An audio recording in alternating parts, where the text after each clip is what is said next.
everyone. So today we are going to talk on a very important topic on how yoga can help in mental health. And today we have our guest speaker, Yash Mukand, with us, who is a holistic coach who is practicing yoga himself for the last 5 years, and he works with corporate. So let's welcome Yash Mukand and listen from him, learn from him how yoga can help us in mental health. Okay, so, we are talking about a very important topic of yoga, how it helps in mental health and how it can help us, in day-to-day basis. So before that, I would like you to tell about yourself to our audience. So tell us something about yourself. Yeah. So hello everyone. My name is Yash Mukand. I am from Gurugram, and I help. I'm a holistic coach, and I help working professionals live a stress-free lifestyle or help them manage stress in a much better way. Great. With the help of ancient techniques of yoga, Ayurveda, and some modern psychological tools and techniques. Okay, so Yash, what is your yoga journey? So how long, it has been for you to? For me, my yoga journey started 5 years ago. So when I started doing yoga, and I could see that, it got a lot of changes in my life. It really helped me to transform my life completely. However, I also did life coaching and NLP and other healing modalities that also helped. But I think yoga had a deep impact in my life, and it really helped me to manage my thoughts, become physically fit.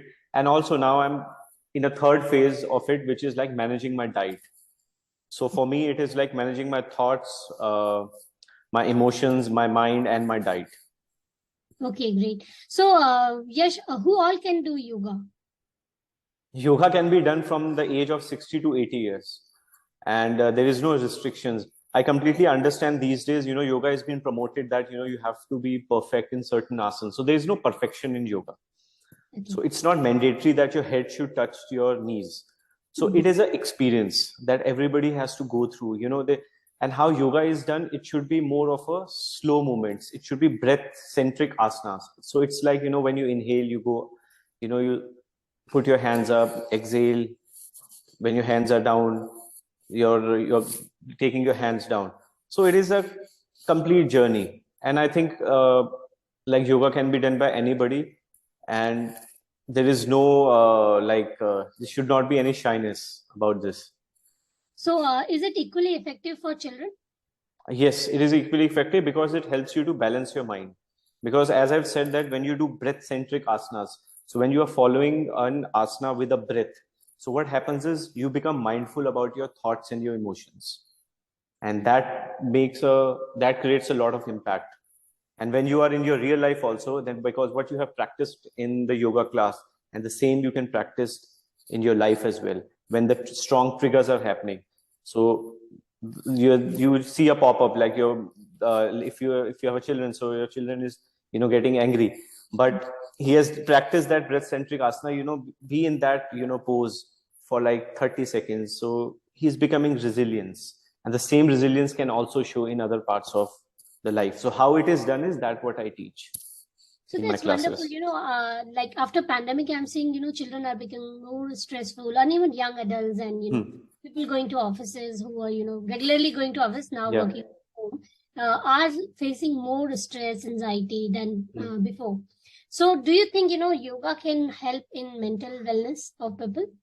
Yes, yoga is actually designed for mental wellness. However, it has been promoted in a different way. But what I have done in my life that helped me to transform my life was I take it as a lifestyle. Okay. Why yoga helps in mental health is because, when you are doing a breath-centric yoga practices, not like, hardcore yoga, breath-centric practices. So what happens is it helps you to conserve energy. So when you're doing a Surya Namaskar, so it's like 1 minute for one set. So 2 minutes is a complete Surya Namaskar. So in 2 minutes, you are actually, you are increasing your sympathetic nervous system, and after that there is a rest. Okay. Then you increase your sympathetic nervous system, then there is a rest. So this helps in relaxation response. And yoga combined with pranayama, which really helps you to, conserve your energy. So it is all about conserving your energy. And what happens is when we are at work, so we are always, stressed out. We don't know how to conserve the energy. So yoga helps it in that way. So that way it has a deep impact on emotional, physical and as well as on your spiritual life, and you become more connected to your creator. That's wonderful. So how long one should do yoga, in a day, in 24 hours? How much time one should devote to yoga? I think today, these days, I promote capsule programs.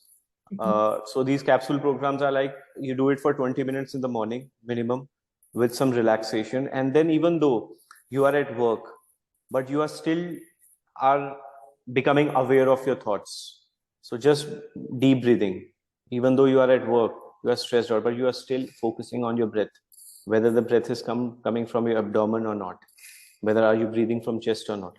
So I also do it, like despite doing all the work. So I'm always get back my attention to my breath. So this is a way, these are the small ways, capsule things. And at night you can do yog nidra, which helps you to have a relaxing sleep. Thank you so much.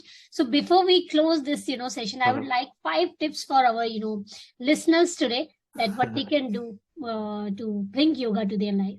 Yeah. So again, as I've said, the step number 1 will be practice yoga, breath centric yoga with the breath for 20 to 25 minutes, and do some yog nidra, relaxation. It's up to you. You can search it on Google. So there are a lot of yog nidras. It's a very, very important aspect. Third is you connect to your creator. Means you should get into a little bit of your ancient text. Like if you're a Hindu, read Bhagavad Gita. If you're a Muslim, read Quran. If you're Sikh, read Guru Granth Sahib, because all these things, helps you to become much nicer, and it enhances the positivity in your life.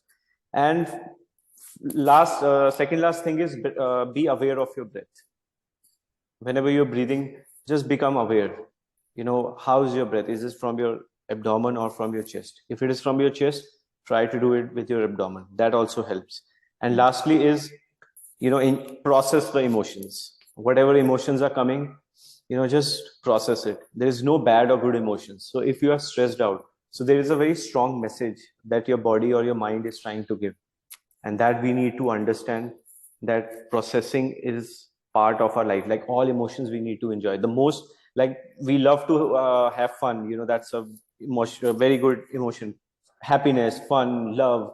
But in the same time, we also need to embrace stressful situations, being fearful, anger.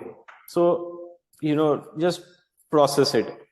The same thing, when you do these 5 steps, I do it on everyday basis. It really helps you to have a balanced body, mind, and a nourished diet. Yeah. Thank you so much. That was a really quick bite for our listeners, and it will going to help them, I'm sure. So thanks for your time. And yeah, my pleasure. Thank you so much. Okay, thank you.